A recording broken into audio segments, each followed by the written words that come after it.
Salut à toutes et à tous. Aujourd'hui, je vais vous raconter l'histoire d'une créature légendaire qui continue d'habiter les imaginaires collectifs. Effasamoto, le dieu de la montagne. Imaginez un sommet qui déchire le ciel. Un géant endormi, mais toujours prêt à se réveiller.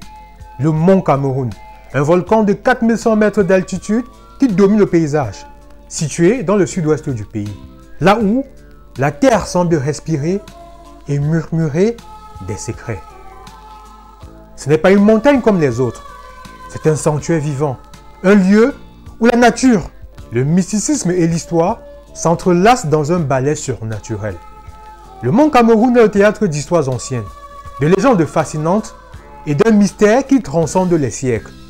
Les Bakweri l'appellent Fako, un nom chargé de sens et de spiritualité. Car Fako n'est pas une simple montagne, c'est un lieu habité par les esprits anciens, des esprits puissants, des ancêtres invisibles qui veillent sur chaque pierre, chaque arbre, chaque plante, chaque être vivant. Et au sommet de cette montagne, règne un esprit redouté, Effasamoto. Il est le dieu de la montagne, mi-homme, mi-rocher, avec une force inébranlable, une force de géant de pierre.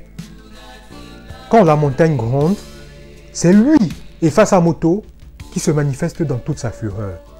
Mais attention, les lois de la montagne sont strictes. Rien ne doit être emporté de ses flancs sacrés.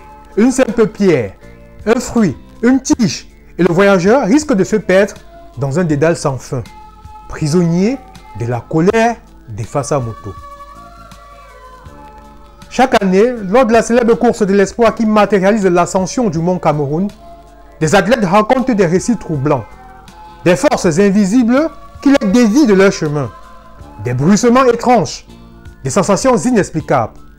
Cette montagne est un terrain d'épreuve, un champ de bataille spirituelle où la vie et la mort se côtoient dans une danse étrange et mystique. Effasamoto, le gardien du mont Cameroun, ne tolère aucune violation de son domaine. Il protège, mais punit aussi. Il réveille ses puissances endormies pour rappeler à chacun le respect dû à la montagne. Les anciens racontent qu'à chaque grande éruption, à chaque grondement du volcan, les Bakweri savent que c'est un signe d'un rituel ancien, un appel à apaiser l'esprit de la montagne.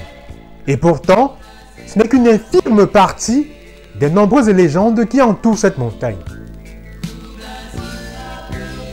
Le mont Cameroun, c'est aussi le lieu de rencontre entre le visible et l'invisible, entre la majesté de la nature et des récits sacrés d'un peuple. Voulez-vous découvrir les secrets d'Effasamoto, la puissance mystique de cette montagne légendaire? Tout est dans mon nouveau livre, Mystères et légendes du Cameroun. Une plongée dans l'inconnu, où chaque page vous rapproche un peu plus de l'invisible. À très bientôt pour de nouvelles histoires. Mais ne l'oubliez surtout pas, la terre est sale.